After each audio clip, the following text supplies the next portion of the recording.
All right, hey everybody. Hello, everybody. This is Simon from Kathmandu. We have a special guest, Kokila Annamalai from Singapore. Kokila is human rights activist, anti-death penalty campaigner, and she's one of the key person behind the Transformative Justice Collective. So, Kokila, thank you and welcome. Hi, thanks for having me. Well, thanks for your time. I know you are very, very busy. Basically, the conversation we're gonna have this morning is all centered about death penalty in Singapore, but more specifically on the ways and approaches to try to turn around the current landscape and shift the landscape and find ways, strategies, or tactics to shift people's perception on the issue, but also on ways where it's possible to persuade, let's say, the government, the state, to slowly, progressively, change the approach. And we know the government in Singapore is steadfastly supportive on the death penalty. We got Shanmugam, the minister, a few months ago on the BBC, strongly, defending that penalty. So it's a reality, and people like you are on the ground, try to support inmates, raw inmates, and do a lot of great work. So, first of all, Kokila, I saw some of your interview for Breaking the Spell, and I realized that since young age you were very much against injustice. You've been kind of against conformism that is so strong in Singapore. How did you get exactly on the topic of death penalty? Oh, I think when I was in college, I was writing for the student magazine, and the first article I ever wrote was about the death penalty and how it needs to be abolished. And I think after that, I was very troubled whenever there was an execution, and but wasn't really I think part of any spaces or groups that were thinking more intentionally about how we can build a movement to abolish the death penalty. That was quite like sometimes sporadic responses. I think I was very affected by the stories of Young Wei Kong and Prabhakaran and a few others who were executed in that time, Amara Tochi. Their stories really affected me, kept me up at night, and it's something that I felt very deeply for, but for a long time there was not really much of a space for us to organize around it in a more systematic way. That was sort of when executions happened, we would sort of respond to it in the lead up to it, try and like write about it online, but we didn't have that many tools at our disposal. But I learned a lot from about the death penalty and how it affected vulnerable people, from sort of the work that the Singapore Anti-Death Penalty campaign and we believe in second chances was doing at the time. I also remember that in college, I had an assignment to reach out to and interview a human rights activist, and the person that I chose to interview was an anti-death penalty campaigner, Seelan Pale at the time. So I think all of those were formative experiences for me, perhaps. And yeah, and then when in 2019, the government, the state tried to schedule Syed Suhail's execution. I think by that time, I had been in civil society doing sort of organizing work for about 10, 11 years, and felt like more confident, had more tools at my disposal, had some ideas, for how we could organize around it. And So I organized a online conversation with his sister, Okay. and Kirsten Han, and another death row prisoner's brother, Eisen. That prisoner had already been executed. So we had a Zoom panel discussion with all of them, and it was incredibly well attended for something that was organized in less than 24 hours, because it was, um, I think the night before, 2 nights before his execution or something like that. And then he managed to get a stay of execution because of legal advocacy at the time by his lawyer, M. Ravi. Um, but I think at that point, we realized that we needed to do more. We needed to get organized. So um, a few of us came together and started TJC. So that's the short version. All right. Okay, great. Thank you. Thank you, Kokila. I mean, a premise or clarification. I mean, the Transformative Justice Collective is not just about death penalty. I mean, and this I think is very important. I mean, you're trying to reform the entire system, and perhaps I mean this wider approach could also come useful in terms of death penalty abolition, because I mean that penalty in Singapore happens within a framework that we all know that it's pretty unfavorable to the accused. I mean, lawyers defending death row inmates have to pay cost order. And recently, we got some cases with Eman Ravi and so on. We got the lawyer of Naga Entram, that Mr. Nagendra Lingarandram, that you were, very closely associated, I believe. Mr. Zaid Malek, that was issue a conditional warning for contempt of court. So, I mean, the system is somehow biased or stuck or rigged. I mean, I don't know how to call it. So, do you think that, a different approach, rather than tackling directly death penalty, because the government right now, the state, it's dead against any discussion about abolishing, could help slowly get a system that is more human and more just and more fair, that indirectly could also help those who are right now in the row. Mm. Yeah, like you said, TJC doesn't focus just on the death penalty. We talk about, sort of the criminal punishment system as a whole, and law enforcement systems and processes and logics, right? And as a whole. So I think not just the system, but this particular sort of logic or philosophy that is extremely punitive, both legally and in other ways, like through policy making. Singapore is very punitive in a lot of the ways that it designs and thinks about policy. There's a very, what is typically called a carrot and stick approach, and the stick is a very strong part of the policy making, and it's also very much part of day-to-day life in other institutions like the family and school, right? That there's punishment, corporal punishment, and punitive logics really govern a lot of how Singapore society is organized.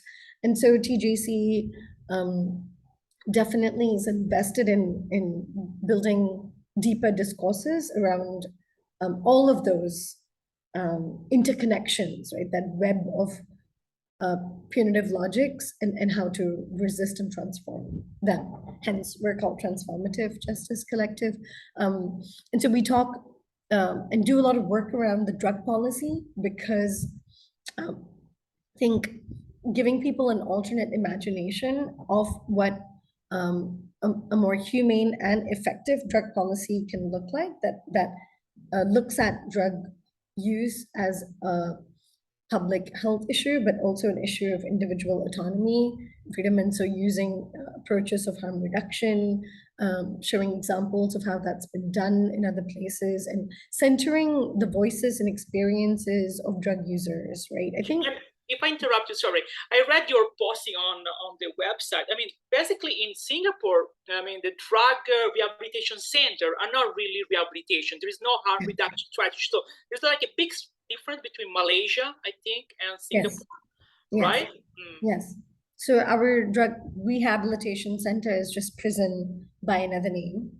And there's also other very coercive policies like mandatory urine testing that's very rigid and unforgiving, and a whole host of other responses to drug use that actually make the lives of people who use drugs much harder and actually prohibit them in many ways from seeking help.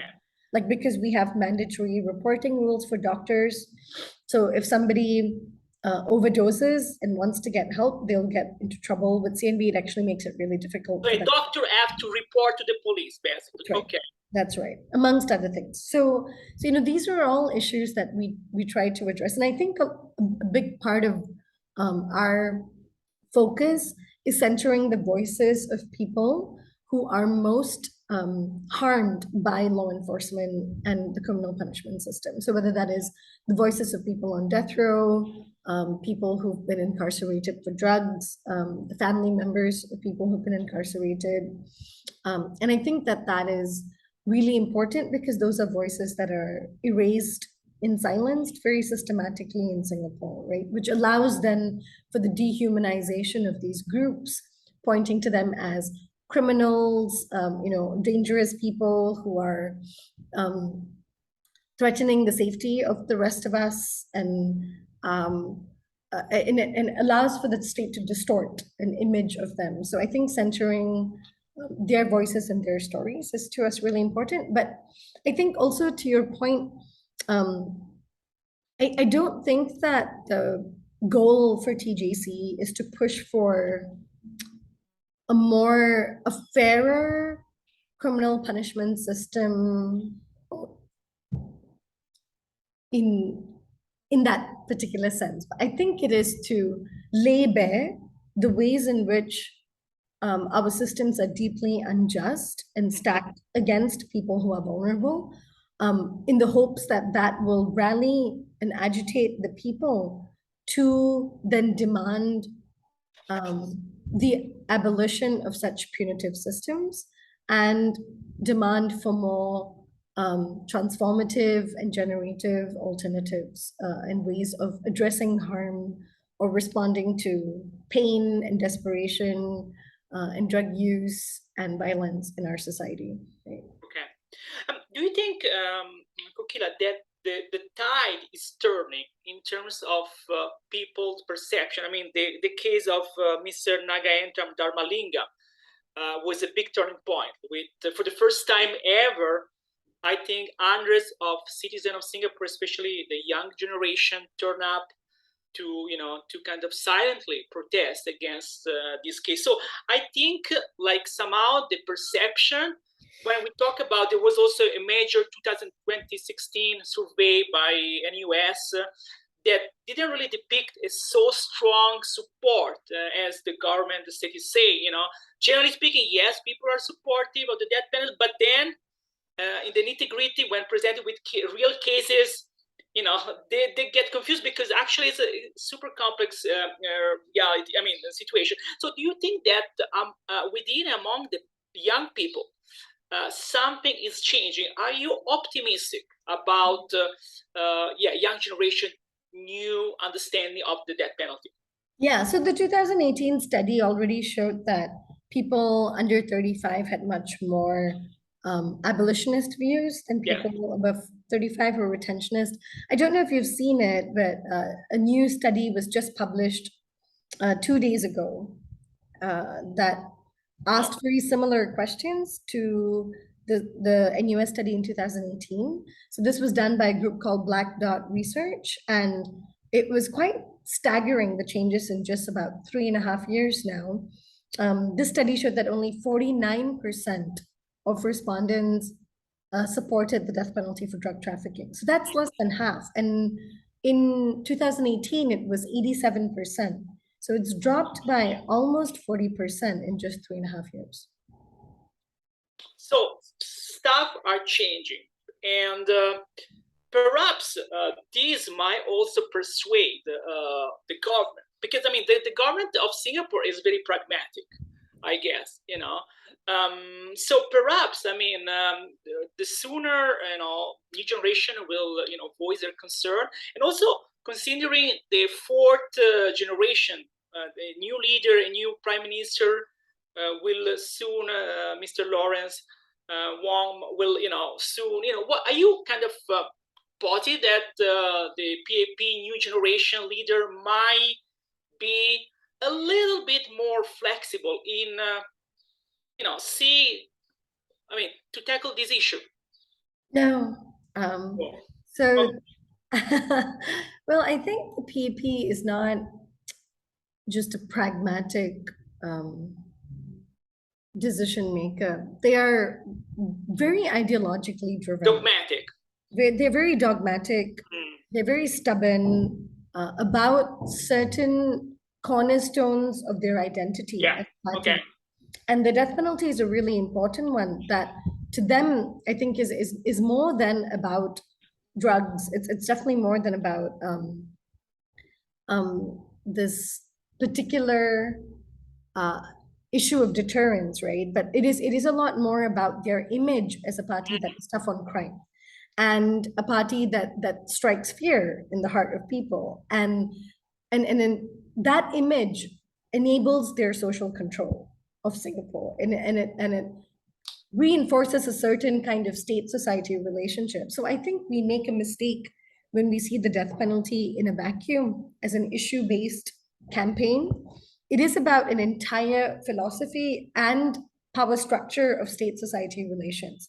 mm, When the state has, and we accept as people, as the public, that the state has the right to kill and has this monopoly on violence, then we will accept a lot more of other forms of oppression, other forms of violence and subjugation, because we are submitting our bodies to this form of violence and control by the state. So I think it goes much deeper, right? And it's also a form of political theater for the PAP, that they are necessary as this strong iron-fisted party, that their approach and their existence is necessary to keep Singapore safe and to keep the sense of stability in Singapore, right? So it's not just about their narrative that this deters, like kind of drug use proliferating in Singapore, but they do a lot of theatrics around drug raids. So, I don't know if you've seen news articles where they will display all the drugs that have been seized and how many people's addiction this could have served in a week. And they do a lot of uh, political theater and posturing around these raids. And they do kind of similar, another kind of example of how they do that is when they do raids in areas where sex workers work, right? Brothels. So they perform. It's very performative, and the message is that you need us and our tough on crime approach to keep you safe from all of these um, more filthy, underground, dangerous parts of life in society, and that you, the people, and your innocence and your well-being needs to be protected by us, the all-powerful state. And I think that that's why they're so invested in this image of the dangerous drug trafficker. They need to create these bogeymen to then further their narrative a of narrative, yeah. validating and justifying their own power and existence to then protect us from these bogeymen, right? So I don't think that the PAP is at all inclined to shift their position on this. They have actually come out and said that attitudes are changing. Younger people have more liberal attitudes towards drugs, and we need to counter that. We need to make sure that our education is more rigorous, is more forceful in this area to counter this liberalization of So attitudes. rather than open up to meet Exactly. the new aspiration of the young generation, Yeah. try to counter this desire for So change. they have been very clearly and like persistently doubling down on their propaganda.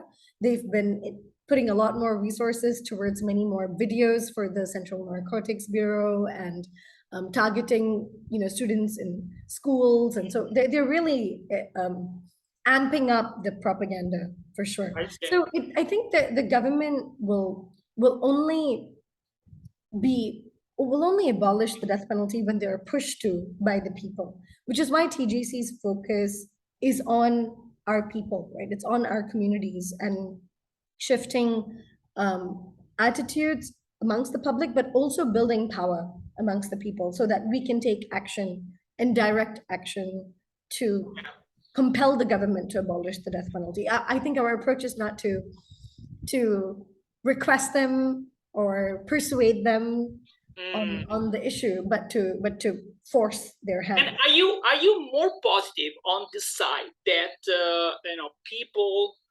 are going to question, people are going to challenge more and more the government? Are you more optimistic that change might happen from the ground? Do you think Yes. is you see? Are you optimistic?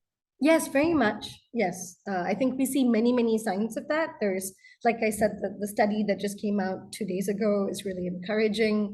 The young people who are speaking up, taking action on their own against the death penalty, like Luke, who held up the abolition sign at his Yes, graduation, and yes. young people who are organizing their own vigils and protests and writing about the death penalty, creating art around the death penalty, and reaching out to support families of people on death row too. So all of that is really encouraging.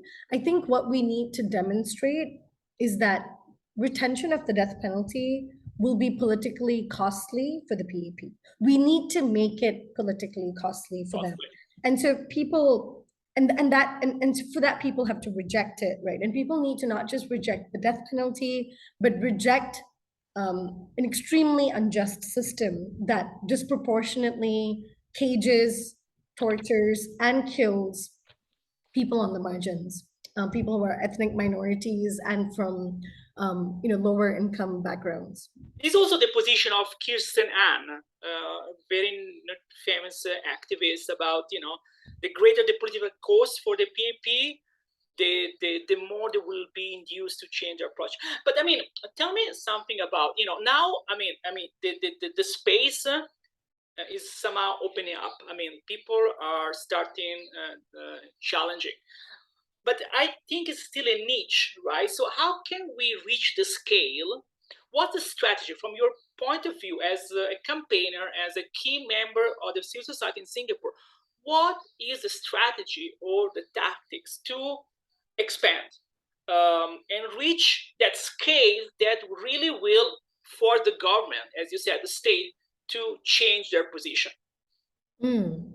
So, it is very challenging in Singapore because we don't have any independent institutions to support the work of activists in civil society. So, just across the border in Malaysia, to take as an example, there are anti-death penalty campaigners and organizations, but there's also independent journalists who do a lot of work supporting and publishing independent perspectives and alternate perspectives on the death penalty. There are human rights lawyers who will take on cases and also bring constitutional challenges on issues surrounding public interest. In Malaysia, you're talking about, right? Yeah, in Malaysia, right? So there's human rights lawyers, there's lawyers who are willing to go up against the system. There are journalists who are willing to publish alternate views. There are opposition politicians who will bring things like a people's petition to parliament on a moratorium, for example, right? Or who are willing to speak up in parliament against the death penalty. Now, we don't have any of these things in Singapore, right? And we have the government has a large arsenal of very oppressive laws that they can use to shut down a lot of campaigning and criticism. So I'm sure you know that public assembly is illegal in Singapore outside of Hong Lim Park. Yeah. There's a lot of difficulty that groups face and even getting organized and registering as a group to try and do campaigning work. The media is completely controlled by the state. Lawyers are intimidated and afraid to take up cases, even when they are able to see merits in those cases, whether they are the cases of individual death row prisoners, and even harder when it comes to something like a constitutional challenge or a public interest sort of litigation, right? So in the absence of all of that, it is very challenging to think about how we can grow and expand the movement because we don't have support structures.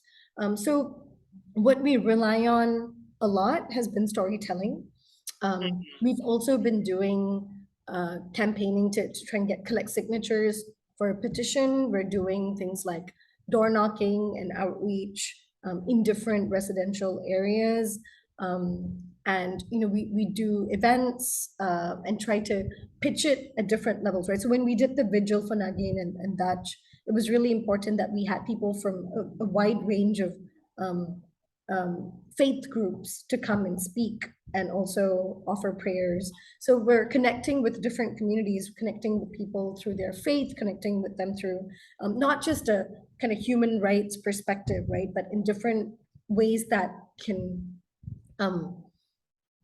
invite them into the movement, right? We're also creating toolkits for young people to be able to talk to people that are in their lives who are opposed to abolishing the death penalty, trying to connect with them and encourage them to shift their position through like providing facts, resources, evidence, and storytelling. So storytelling has been, I think, one of the most effective ways that people's minds have changed. So we will continue to do that. And also, we're inviting artists and other people who are sort of allies in civil society, right, to be part of the movement and contribute, and also for people to take their own independent actions. So yeah, I think it's a multi-pronged strategy. I think another area that's been really important for us, like I said, is organizing people who are most affected. So we've been organizing families of people on death row to take action. So they have been collecting their own signatures for a parliamentary petition that they want MP to take to Parliament to call for a moratorium on the death penalty.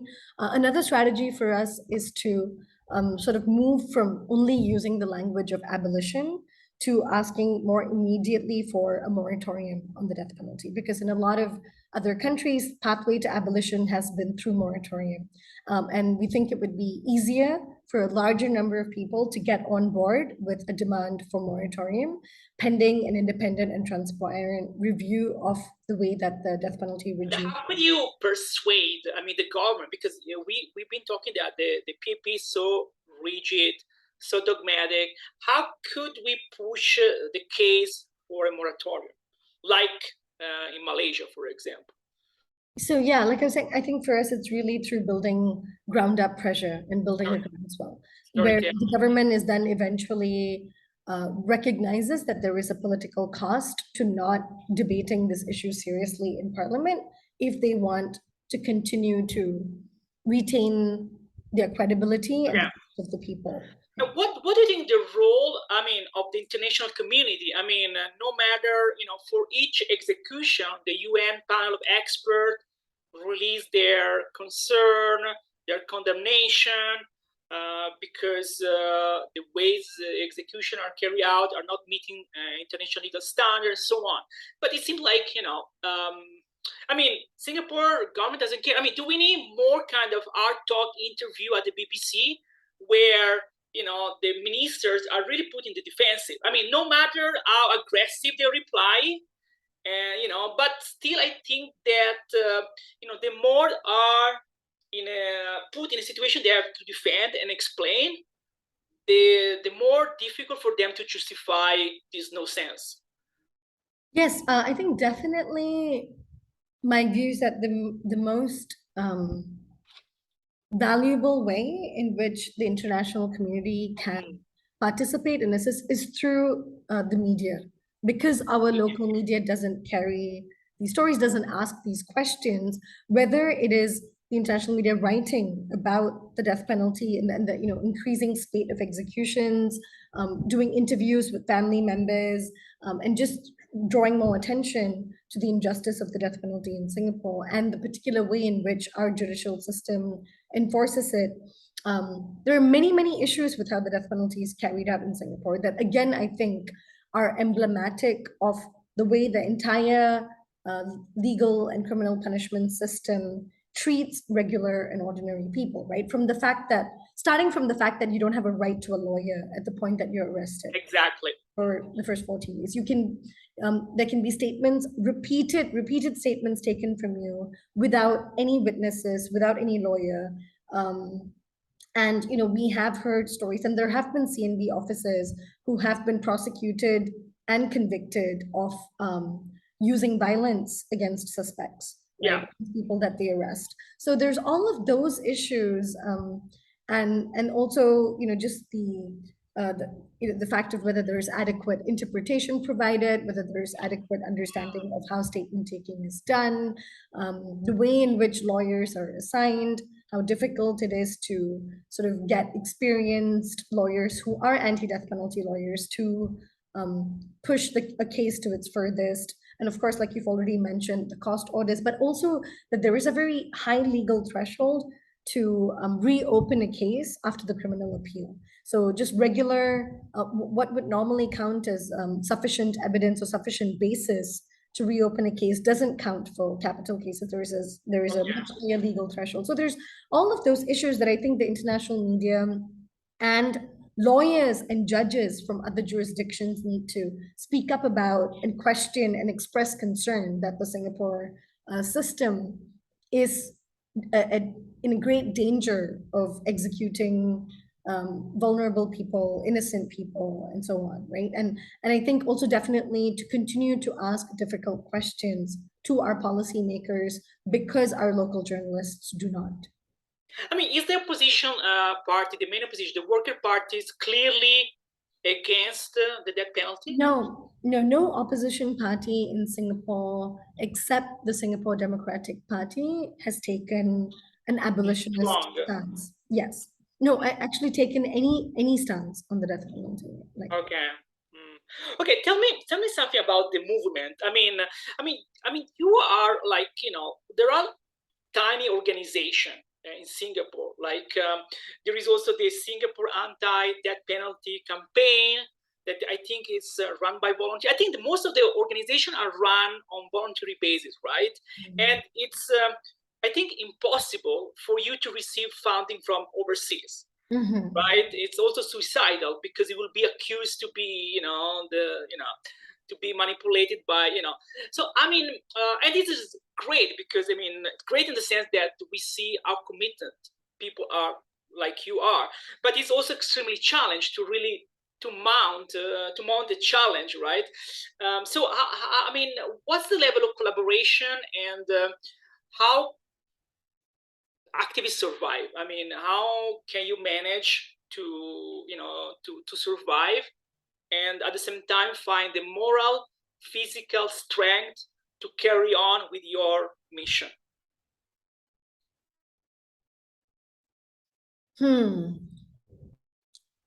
So you're asking both practically and in terms of, I guess. Yes, I mean, as I generally think, speaking, I mean, because I guess most of the activists have they're doing this on their spare time. I yeah. mean, as a volunteer, as a civil society, right? Well, I think also, scarcity breeds creativity. So Mm. definitely because we don't have funding, we don't have resources, we don't have, sort of the luxury of having, say, full-time community organizers and abolitionist organizers like in many other countries. These are jobs that people can do because or like we don't have offices, we don't have like centers, spaces to gather and hold events or do things together. So all of that has been a real struggle. So I think we have to be very creative and resourceful in the way that we organize and the way that we do our work, do campaigning. And I think I guess I can only speak for myself, but in terms of where the sort of motivation to go on comes from is is definitely the kind of intimacy with the people who are struggling and subject to a lot of harm and horror because of the systems that um, exist in Singapore, right? So I think that is sufficient to carry you through is caring deeply about people and building strong relationships with them. Um, with the communities that we organize with, and with each other as organizers, right? So the solidarity that you have with each other, even if there's just a handful of you, matters a lot, in not feeling alone, or in being able to take a breath while knowing that someone else will carry it on, and then you can step back in when you're well Yeah. again. Just things like that make a big difference. And actually, the solidarity and encouragement from our international, like regional, international comrades has meant a lot. Like people like Dobby and lawyers and friends and activists in Malaysia who are, sort of fighting the battle there, and also lending us a lot of moral support, and also just in the kind of anti-death penalty and abolitionist network, with other countries and other. And Um, how much do you collaborate among all the groups? I mean, do you have some sort of informal network of human rights defenders? That, if I'm getting right, there is no full-time human rights defender in Singapore, right? That basically they are all citizen activists, right? do you mean like no one who's like paid as a full-time job to do? Well, yeah, some sort like that. Yeah, there's not really. Yeah. Yeah. I mean, Um, you don't have Amnesty International office in Singapore, I guess, no. right? So it's not still, we're still there. I mean, so I mean, how do you collaborate? I mean, is there kind of informal network? Is something that can be disclosed, or maybe not? Um, we, I think it's been very organic. Uh, Mm, there's, I think when we're um, running a campaign, especially I think with Malaysia, it became a lot stronger. These ties became a lot stronger with Nagain's campaign yeah. because he's Malaysian, and there are quite a number of Malaysians on death row in Singapore. So we started by discussing and collaborating on their cases, and how to sort of run parallel campaigns for them. But it's also grown since then to, yeah, I think wherever we need support, we reach out to each other, and we learn from what each other does. Yeah. And so I would say it's a very kind of organic relationship. Yeah. So basically, when you organize a storytelling campaign, so basically you do something with TJC, but you also involve or ask for the support cooperation of other groups or citizens. Um, How or do you mean? hmm? How do you mean? Like, I mean, again, I mean, there is some. I mean, when one group in Singapore organize any type of activity in relation to the death penalty, are also other groups, formal or informal, being activated and involved, or do you think there is space within the civil society to enhance, to better in this collaboration and Yeah. partnership, even informally? Yeah, no, that's a really good question. I think we've seen a lot of solidarity from young people and students in general, but as far as other civil society groups, I would say it's a very, very few, what maybe one or two, that are sort of activated by the work that we're doing, and will like demonstrate solidarity in visible ways. There is still a lot of apprehension around demonstrating support for uh, Mm. abolition in Singapore, and a lot of other civil society groups that perhaps um, rely more on government funding, or on a particular kind of relationship with the government to be able to survive or continue to do their work, are often far more reluctant, and have not been sort of willing to sign joint statements and things like that, for example. So, I mean, the idea of establishing a formal coordination, formal, right? No, I'm not talking informal. Like the idea of establishing a formal coordination group of all the anti-death penalty campaigners is unthinkable right now. You mean in Singapore? Yes. A formal coalition of anti-death penalty Like a campaigners. formal group, there are X number of organizations. There is a TJC, there is the Singapore Anti-Death Penalty Campaign, and there are other groups, right? Or CISA, right? And you collaborate somehow. There aren't really other groups. So there are so few. No, there's just TJC, and Singapore Anti-Death Penalty Campaign isn't an active campaign isn't an active group at the moment. They were one of the first groups to set up against the death penalty. Now they are sort of they post about certain things on the social media pages, updates, but they're not really. They're not so active. They're not. So Yeah. then the challenge I think now it's just Ravi at the moment. Yeah. M. Ravi, the famous lawyer. Yeah. Okay, then a challenge for you. I mean, do you think that would make sense? To set up some sort of coordination, formal and informal. I mean, I'm not saying to register it legally, but some sort of network of networks where all these young people who are now get some energy could come, and I mean, you could meet once in a month or whatever. It could make sense. Yeah, we are doing that. Yeah, okay. So we have a network of sort of people who are invested in taking action on the death penalty. So they're not necessarily TJC members, but they're a network that we then mobilize when we need to take action. Okay, great. I also don't want to go too much into our tactics, if that's okay. Yeah, okay, I understand. Yeah. But I think last thing on this, I think this network could grow and grow. Potentially, there is a lot of space, right? For growth. Okay, yeah, I understand.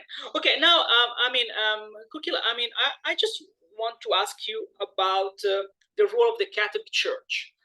This is something I wrote in my last article because theoretically, the Catholic Church everywhere should be strongly against the death penalty. I mean, it's one of the pillars of the Catholic Church, but it's not happening in Singapore, right?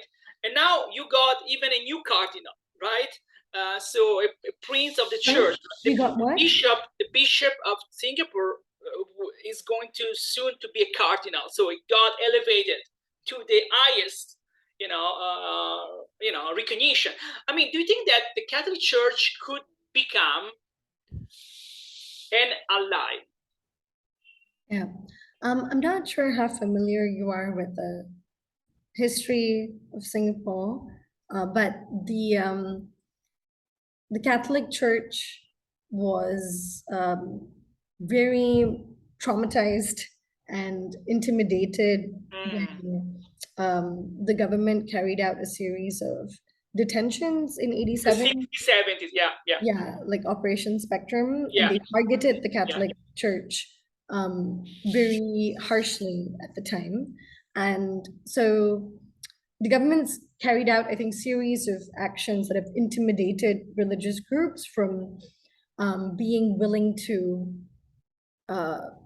be political and speak up on social justice issues, especially of leftist concerns, right? So I think there's the trauma from that period, as well as the tightening control in the ways in which religious groups are regulated.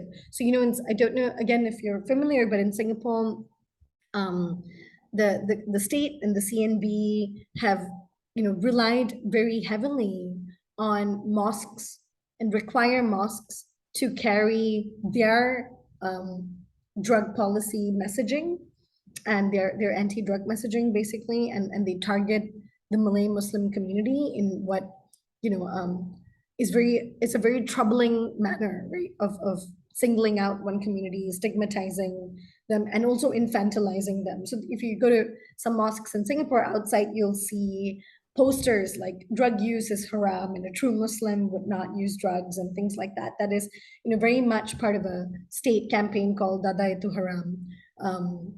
So that is sort of the position of a lot of religious organizations and faith groups in Singapore, is that they are very tightly controlled, and many many a times co-opted by Yeah. the state's agenda, and they're not really, again, like, how we don't have sort of independent media, or an independent law society, or like all of these other kinds of institutions. We also don't have sort of religious bodies that, even though they might be privately supportive, or that it might be more aligned with their principles to be abolitionist, would never dare to They're not coming publicly out. state this position. Like, I've even talked to some groups to ask if they would, like, some places of worship and religious organizations, to ask if they would hold vigils within their place of worship on the night before an execution. And they're like, oh, if we have to publicize it, we cannot. Like, we can't Oh, do something like that in a public I place, see. because they're afraid of state sanctions. So it's Okay. sometimes difficult to in Singapore, it's always difficult to tell when there is sort of a lack of public voicing out in support for an issue, whether it's because that's what people's opinion is, or whether it's because they're afraid to And share they're afraid, their they're scared. opinion, right? Yeah. And even when we try to go around collecting signatures for a petition for moratorium on the death penalty, so many people will say, no, I support you, but I can't put my name down because I'm a civil servant. I can't put my name I down understand. because of my job, right? Or because I'm on, or even to say because I'm on welfare. And if the government finds out that I'm supporting things, they might cut off my welfare. So there's so many kinds of fears. So I think any demonstration we see of resistance to state oppression in Singapore is only a fraction of what people really feel, right? And how Yeah. many people actually support. Yeah. I understand because I remember once when I was in Singapore, I was having a coffee with someone, Singaporean, and I'm very interested in politics, right? So I tried to raise the issue of politics, and this person, we were in I don't know, Starbucks or Costa, whatever, as soon as I opened this chapter, that person shut it off and say, I don't want to talk about it. So I mean, I understand about it. I cannot talk about it. Okay, we are about to, we have like wrapping up like the last few minutes. When you've been talking about storytelling as something potentially very transformative, right? Where do you do storytelling exactly? Because I mean, I guess that it's unthinkable, unimaginable to go and talk about death penalty in the public school of Singapore, right? It's something that it's out of the order, I guess. I mean, but maybe I'm wrong. I don't know. So yeah, where do you go for like storytelling? And We would love to do talks and workshops and things in schools, but we're not allowed to. We've yes, never been exactly. invited. Yes. So I mean, so storytelling. I mean, Yeah. So we do a lot of it. We do a lot of it online. Uh, online, so because I there's, guess you can't do publicly because you need a permission, right? I mean, you cannot go in a neighborhood and I mean, can you? I guess not. mm, It's risky. yeah, you can't just stand anywhere Pop with up people. and do it. Yeah, you can't just in the open organize a meeting or get together. That's what our laws against public assembly and against Yeah, association. because it could be seen as a public assembly storytelling, right? Yes, Because that's it's right. just people That's right. gathered to be seen. Yeah, but we can do private events, right? We can do workshops in private spaces and invite people to register and attend. That's fine. We could do film screenings, again, in a location that will allow us to do it for free because we don't have resources. So it comes down to how much people are able and willing to support the So, work. But yeah. so for example, if I were a citizen of Singapore and I could organize something in my own place privately. Yeah, or we can hire a venue. There's nothing Or stopping you us can from hire a hiring venue. a venue. Okay. It's just that we can't afford to pay for a venue. And one of the ways in which Singapore controls the sort of outreach that we can do is by making rental rates so high, because then the landlords also charge very high rates for you to rent a space. So, like again, across the border and so many other places, it's very affordable to just like rent a space for an evening to have a talk, have a workshop, have a discussion. But in Singapore, it's very prohibitive. Right. I mean, I want to touch. I have two more questions, but I want to touch this issue of this dialogue, forward Singapore dialogue that is being led by the new Deputy Prime Minister, future Prime Minister, Lawrence Wong. I mean, do you think that? I mean, would it be possible to raise this issue about the death penalty in this open dialogue? Could be a space for someone to be safe to raise this so sensitive issue. Could be an idea. You're talking about what platform? Forward Singapore, this massive top-down exercise consultation by the PAP, by your future prime minister. Do you think that someone could raise this issue in this format? I mean, definitely it is important to raise it at every platform possible, right? So I think that is what will show our policymakers that this is an issue that Singaporeans care about and are thinking about, and that we do that also in ways that disrupt kind of current configurations of how these conversations are had, in the sense that I don't think we should only push them to talk about this or confront them on it or raise it as an issue on their terms, in a setting that is determined by them, and in a way that they are comfortable with. So one of the things that we did a few months ago was organize, again, people who were keen to take action on the death penalty to go to different meet the people sessions of our ministers, because it is the cabinet ultimately that makes policy, and also it's the cabinet that advises the president on giving clemency or not.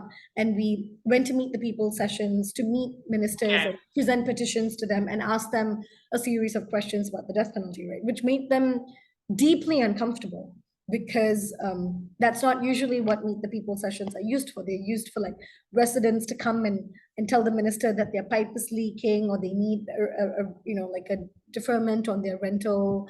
And this all happen periodically, right? These people session meet. How you call them formally?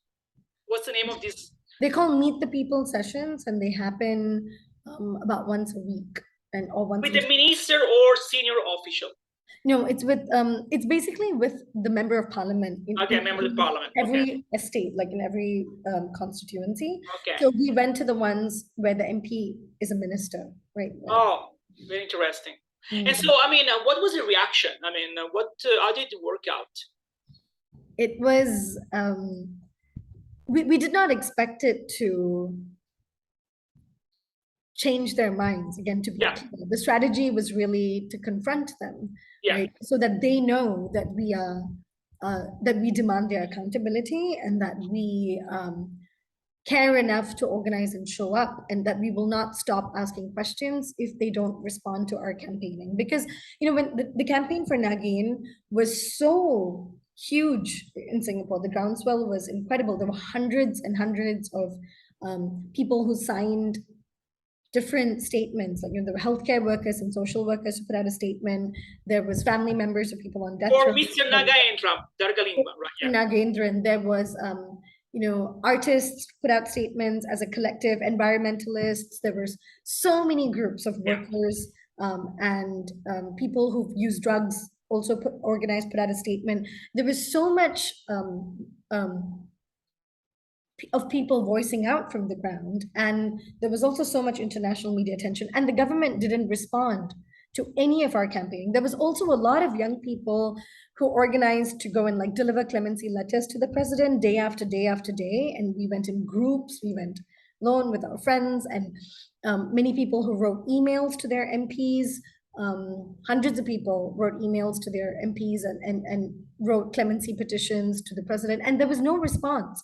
So we went to the Meet the People sessions because that's the only place where they have to respond to. But even then, they found a lot of ways to evade us. They would say that there's more important issues. There are residents with real issues who are there to talk to them about their kids' school or about like legal issues or whatever, right? And then when we did talk to them, many of them, their stand was that, this is the government's policy, and they will refer us to the relevant agency to respond. And when you say no, You're but dodging the question. yeah, yeah. In fact, when I asked to the session I went to was to Minister Chanchan Singh, and I asked him how much does he understand about the way that the death penalty is used in Singapore, and he said, "I'll get the relevant agency to respond to you."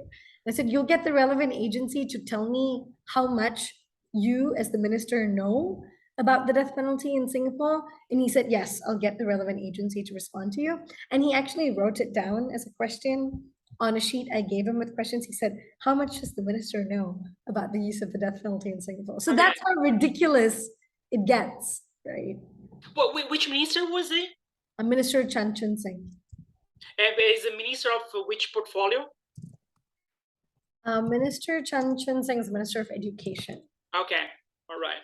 I think it was supposed to be one of the candidates to become prime minister. I mean, to be kind of elevated, right? It was among the key person that was considered. Okay, so I mean, we have really few minutes left. I mean, to summarize, I mean, I think what you say is like that it's important to confront the state, the party, to challenge. And it's clear for bringing pressure up so that they will force to rethink their position. But I guess, I mean, don't you think that someone should also have this unpleasant job of dialoguing, of interacting, like dialoguing, have a dialogue, right? I mean, we need people like you bringing up pressure. Creating a movement on the ground, but also we need someone, maybe even within the PAP. Do you think that within the PAP, I know your answer, but do you think that within the PAP, there might be someone who, of course, is not coming up and disclose it, but do you think that you could find someone who could, to some extent, bring forward this issue in the way that PAP would like it, right? I don't think they would appreciate too much confrontation, but basically behind the corridor, right? More PAP style. Do you think that could be also possibilities needed as a strategy? My view is that it is not effective and it will not work because the PAP has a very strong vested interest in retaining the death penalty. Okay. If it was an issue that they were ambivalent on, I think so. So the thing is that I think strategies need to be context specific, right? They need to be, I think, for example, a strategy or tactic that might work in Malaysia or in Indonesia might not work here. And again, even within Singapore, a strategy that might work for, say, LGBT groups might not work for anti-death penalty groups. If you're campaigning for sex workers' rights versus for climate justice, the tools available to you, the platforms available to you, and what will be effective will be radically different because the ruling party has very different vested interests and stakes when it comes to each of these issues. And so it's not that, this is what the government responds to in general. It depends on what it is that you're asking and how much what you're asking threatens their power. I got it. Okay, so two quite quick fire question. Moratorium. What's your estimate in terms of time frame? How long will it take? I cannot say. I think it is not something I feel able to put a concrete number on. Yeah. Okay, I try in another way. By 2030, do you think the situation will be much better than now? You are positive. You said that the landscape is changing, people mindset changing. So do you think by 2030 we might get that critical mass that will really force the PAP to take a different stand? I think all I can say is that I hope so, and that it will not depend. I think it's not just about time. It's about what happens in that time. It depends on literally what we do, right? What actions we're willing to take. Are we willing to escalate this further? Are we going to stay committed? Are many more people going to come forward to take action and to speak up? So it will depend.